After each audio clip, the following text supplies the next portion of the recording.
Hello and welcome to Government Week 14. Welcome back from the holidays. Wow, that took a while, but it seemed kind of quick too. Anyway, hope everybody had a Merry Christmas and rung in the New Year right, and hopefully you're doing better than our nation is right now, given the events last week in Washington. I get the feeling we'll be discussing some of that on Monday. Our lesson this week kind of wraps up a little bit. Basically, we got two more lessons here. In today's lesson, we're going to discuss, now that we have an idea what government is, how does it work in terms of modern day events? How does the government interact with our economy? How does the government interact with the big issues of the day, issues that dominate discussion? What is government's role in all this? Basically, how does the rubber meet the road? Now that we've established this really superb system of government, how does it work? How does it address things that are a daily question for us?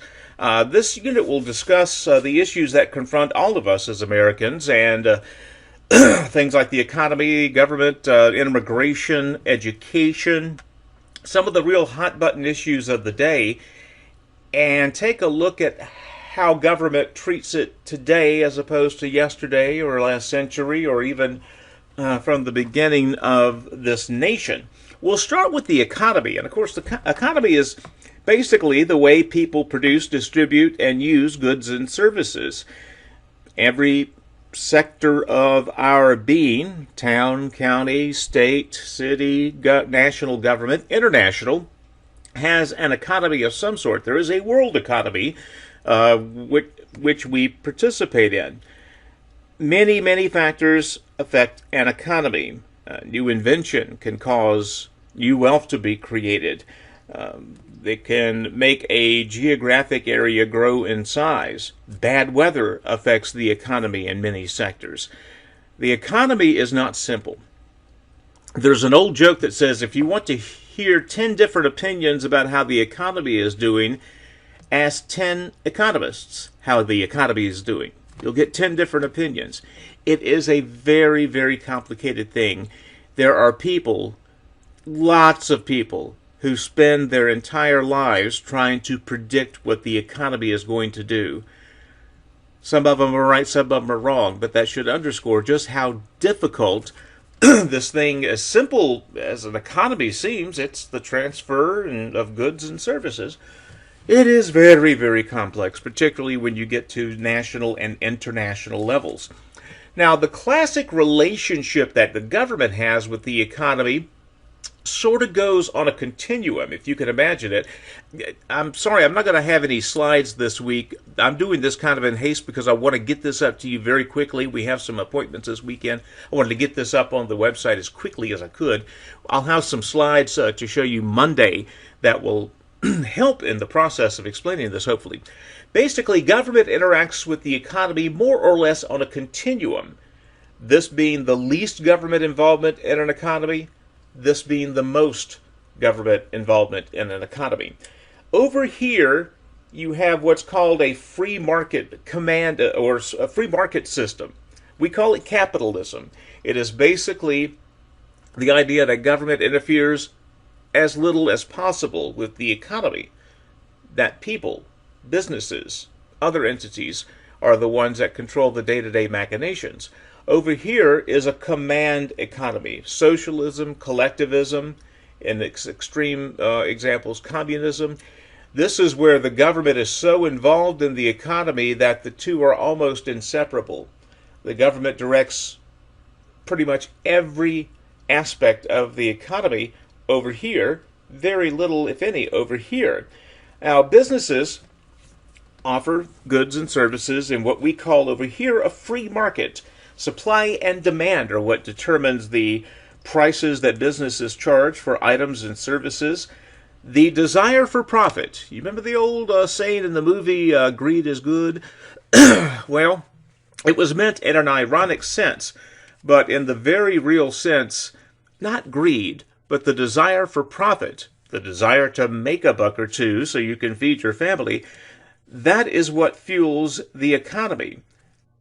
I'm going to show you on Monday some slides from my favorite economist, Adam Smith, that will underscore this philosophy quite a bit. It is under this capitalistic economy that businesses have to compete. They have to offer you better services, better products at a price you can afford. If the other guy is offering a better product or service, they have to up their game or they're going out of business. If the other guy is offering the same products and services but at a slightly cheaper price, they got to knock down a little bit. Where there is great competition, there are going to be the lowest possible prices. Probably the best example we can give locally is gasoline. How many gasoline stations do we have around here? How big of a difference in the prices do you see? It's usually only a penny or two, right? That's because there's lots of competition. Like Murphy's, if they go 5 cents lower for whatever reason, people will flock to them because, again, it's the same product, but it's 5 cents a gallon cheaper. That puts pressure on the other stations. Boy, we have to lower our prices as far as possible while still turning a profit in order to get people over here. So because you have that vast, just intense competition, gas prices, those profit margins are going to be very, very slim. But there will always be gas stations because, why? There's a great demand for gasoline. In a pure free market, the government over here stands completely aside and lets market forces, businesses, people do every single thing. That's one extreme. The other extreme, the command economy, socialism, where the government not only directs the economy, but in many cases they own the economy. They own what's called the means of production. The businesses, the land on which crops are grown. Everything else is a part of government. It is regulated by government.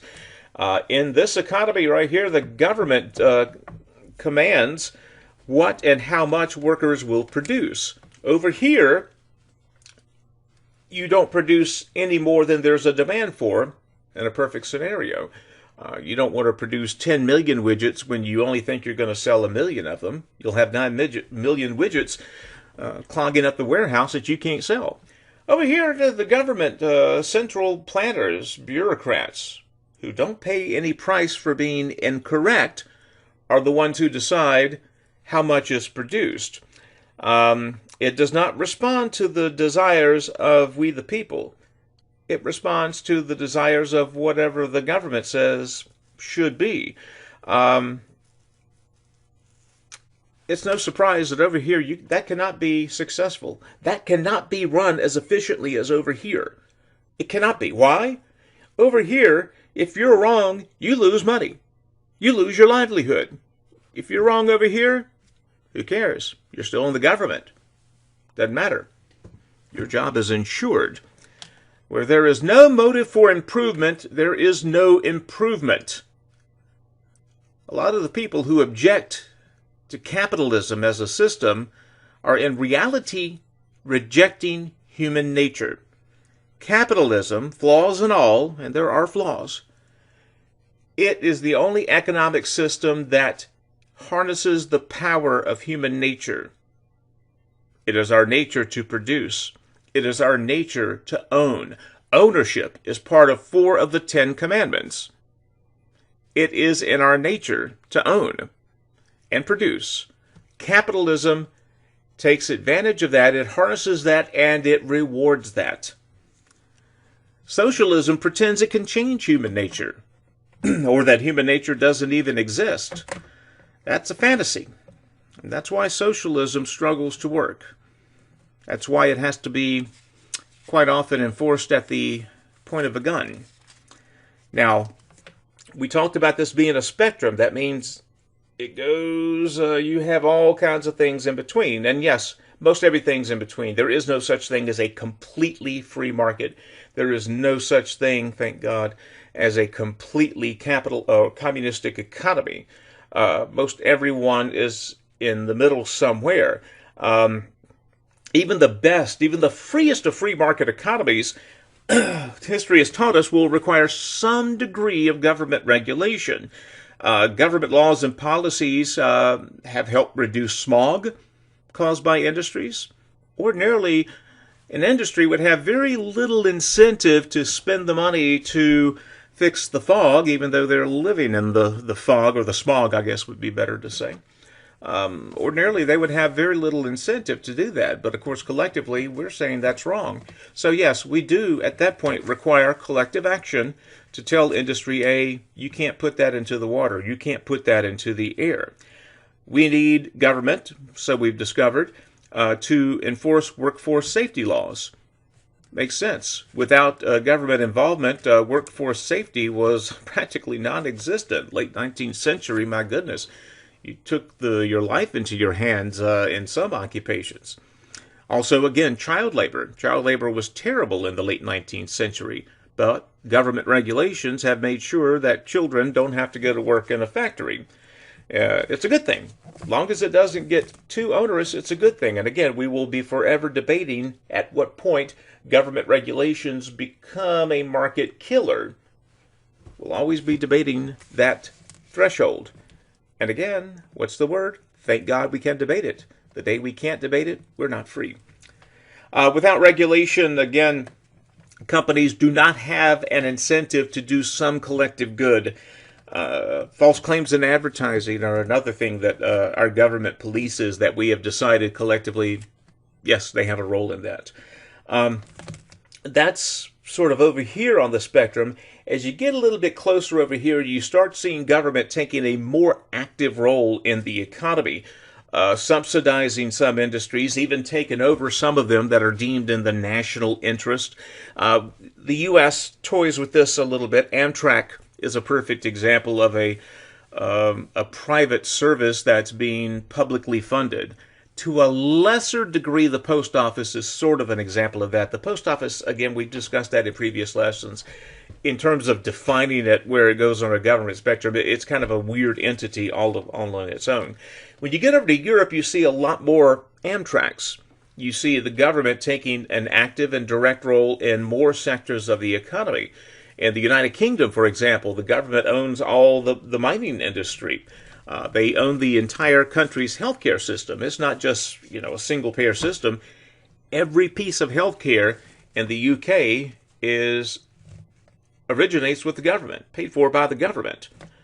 In this complete command economy, as you get closer to it, the government runs all businesses and all endeavors. The value of private ownership, though, in some cases is being recognized. China is the most conspicuous example of this, of ostensibly a communist economy, but they are learning there are advantages to having some private ownership. I would say there's advantage to having lots of private ownership, but even communist China recognizes there is value in having private ownership because, again, what's the thing? Those private companies, because they have skin in the game, because their livelihoods are on the line, they are going to be dynamic. They're going to improve. They're going to innovate. Another thing that happens over here with the command economy, you create what's called the black market.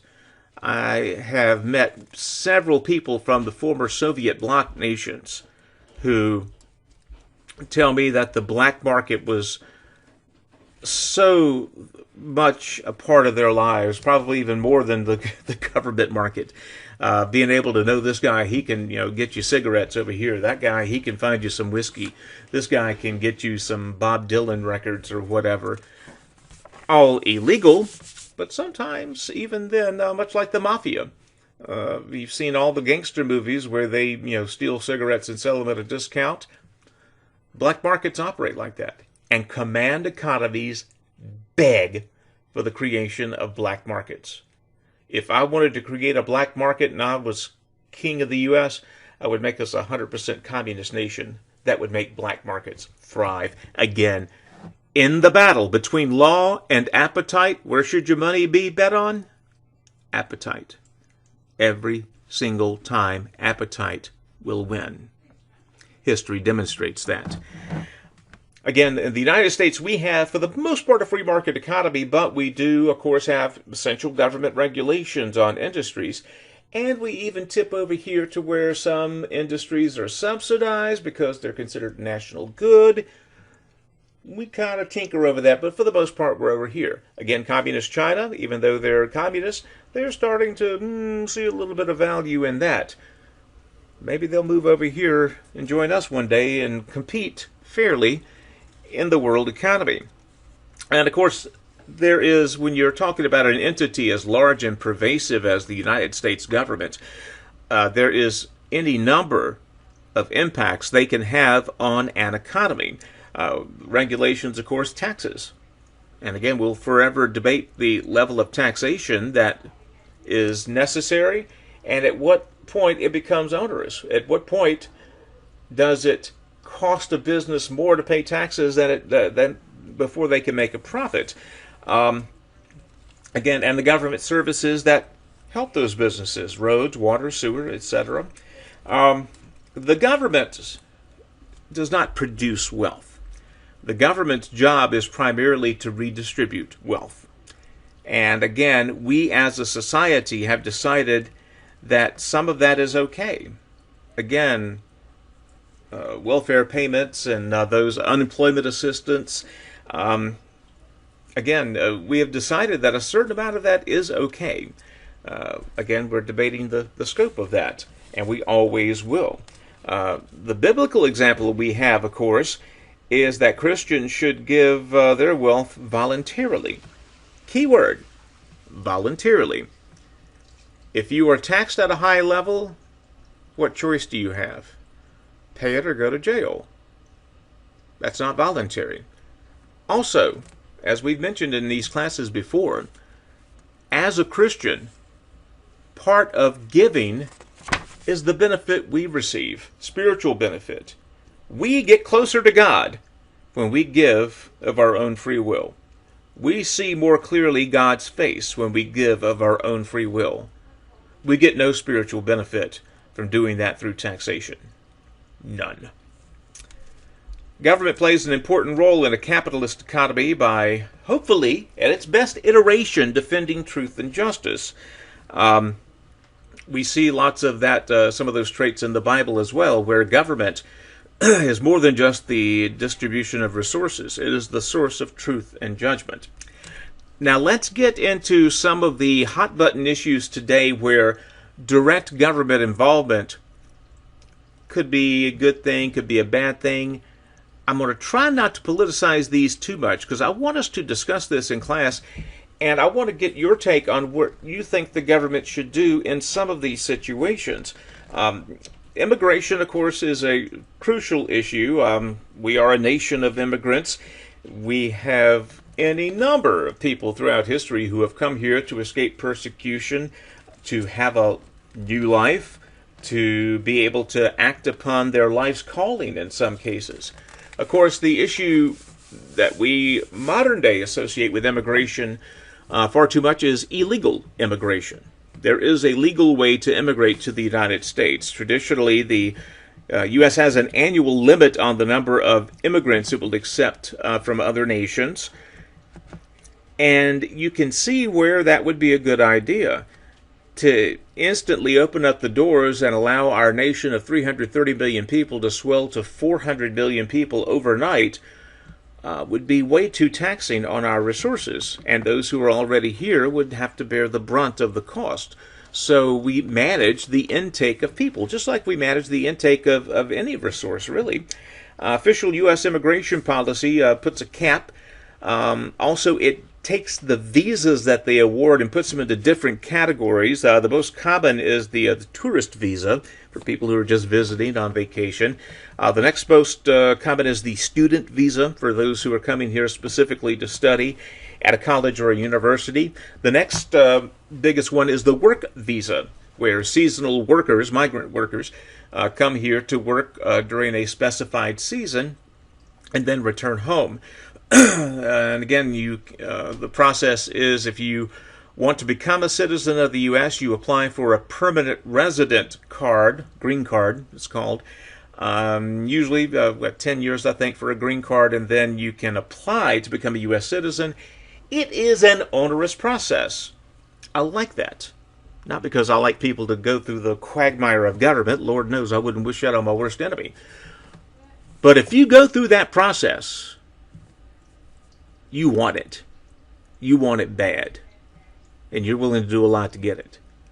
The people who are sworn in as naturalized U.S. citizens are almost always the most patriotic among us. They know why America is good. We who were born here, who take for granted this wonderful Constitution and Bill of Rights, it does not mean nearly as much to us as it would to someone who came from a country that had none of those protections of individual liberty. They regard it sacred because they know what the alternative is. And they have busted their butts for years to work towards this status, becoming a U.S. citizen. You give me 1,000 naturalized immigrants any day over 1 million citizens who have born and raised here and take our freedoms for granted. I'll take the immigrants any day of the week. But again, we're talking about illegal immigration, and because it can't be quantified, because it can't be really controlled in that respect, it makes for a taxing, figuratively and literally, situation for government. It's impossible to know how many undocumented immigrants are here. Of course, when they come here illegally, you can't know their background. They may be a criminal. They could be a terrorist. You have no idea. And of course, for border communities that have this extra unneeded population there are economic and social pressures there. Collectively, illegal immigration costs resources and whatnot. Again, you can see where having a reasonable cap on immigration is not just a good, but really a necessary idea. Now, another avenue to this debate recently has been the differentiation between immigrant and refugee. Immigrants coming here out of their own accord, student visa, work visa, maybe an eye towards becoming a citizen of the U.S. because they love the country. Refugees are different. Refugees are escaping persecution in their home country. They have been kicked out of their home country in some cases. They're seeking political asylum. And U.S. policy traditionally has been to let people in if they are refugees. It's a very humanitarian way to look at it, because no one wants anyone else to suffer, no one that's a good person. So traditionally, United States policies towards refugees, not immigrants, has been to more or less let them in after a very brief vetting process.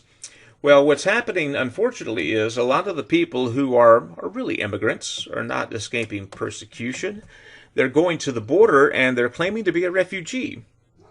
Well, if you're an immigrant, we have to put you through all this rigmarole, and in most cases, if you're not here legally, you get booted out. If you claim refugee status, though, that's different.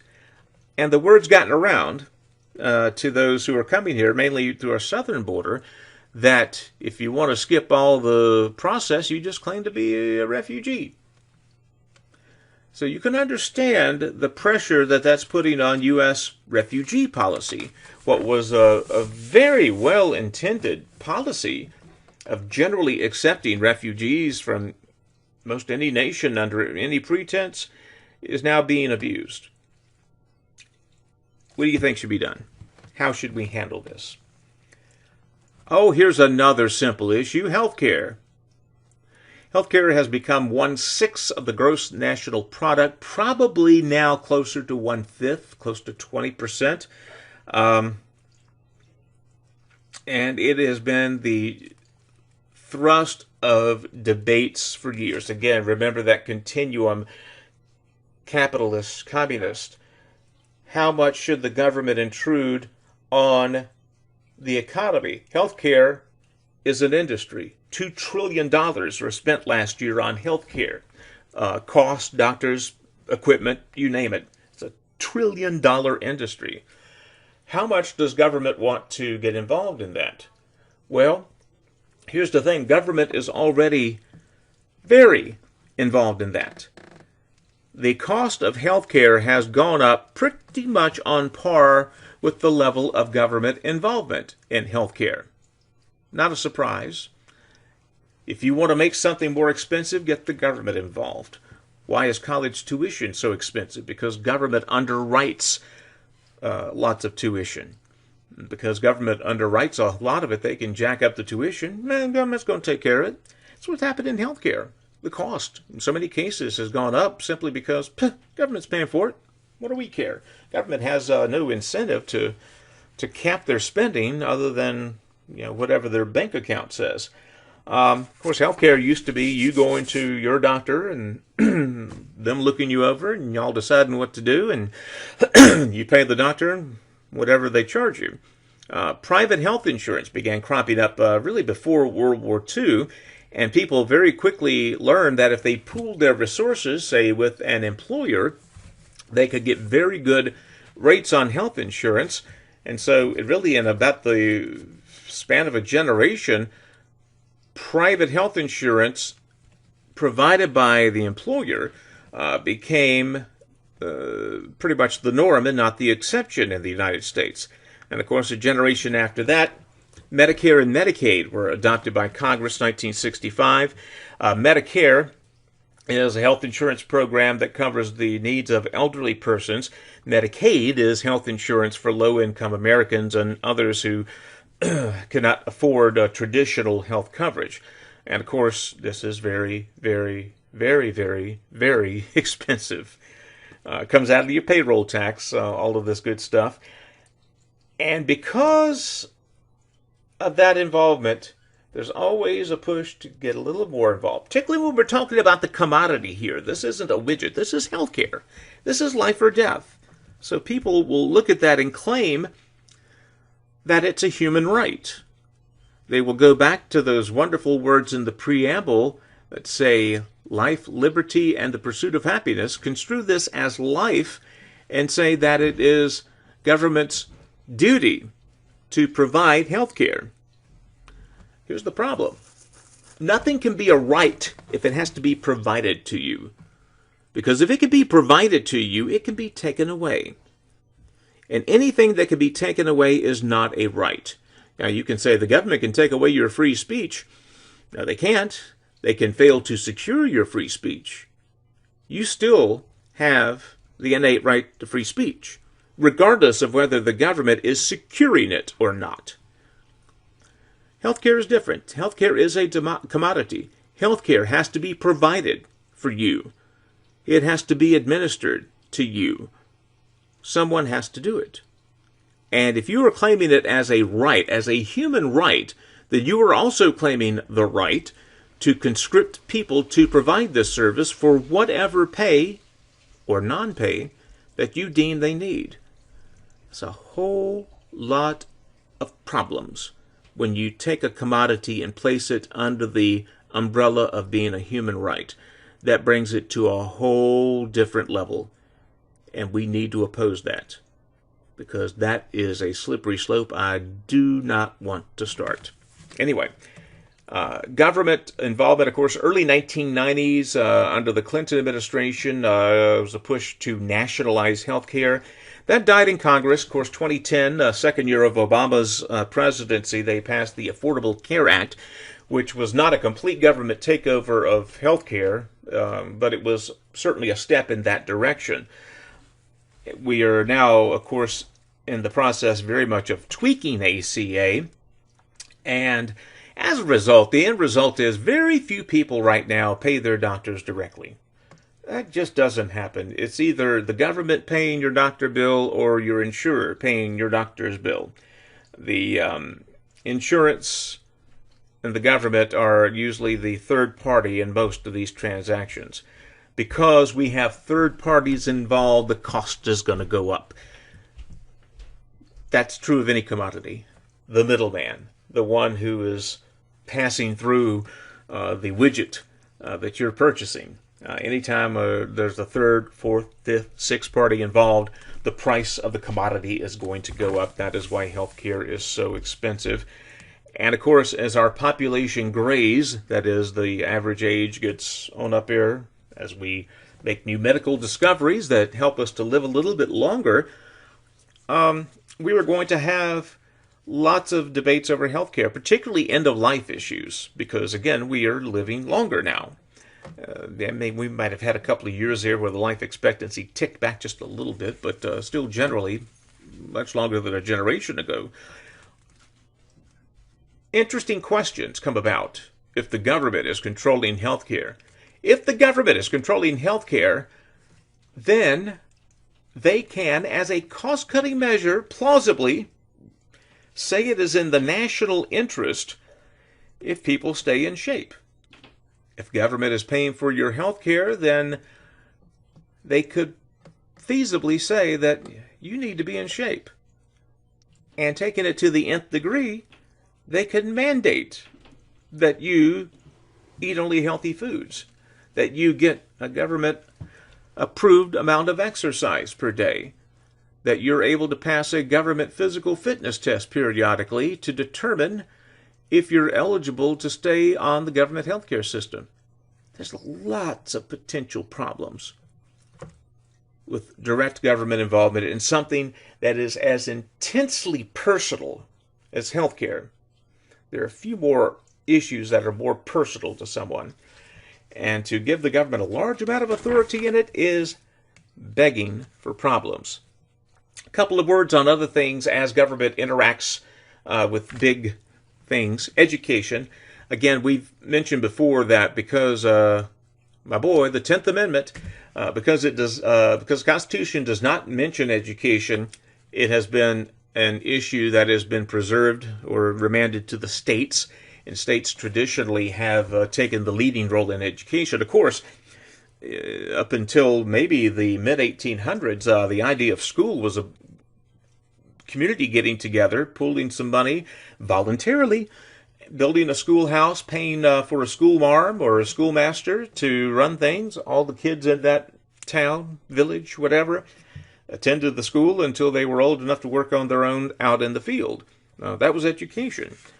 For rich people, it was send your kid off to a large private academy somewhere, and they were schooled, and in some cases went to college. When government began getting involved in education, the expectations were, and they were carried out, that more people, kids, would be involved in education. And as government became involved, there were compulsory attendance laws, state funding of education. If you are having tax dollars taken out of your pocketbook for your kid to go to school, you're going to make sure they go to school because you're paying for it.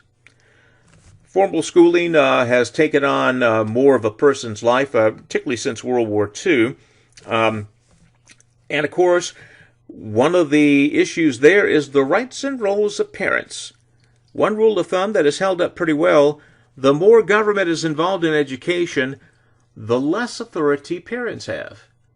For most of human history, the rearing of a child, including their education, formal and informal, was seen as the duty of parents.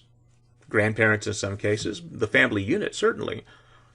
Now it is increasingly seen as the role of the government. And for those parents who want to have a more active role, it's a little more frustrating. You guys are part of the response to that, homeschooling.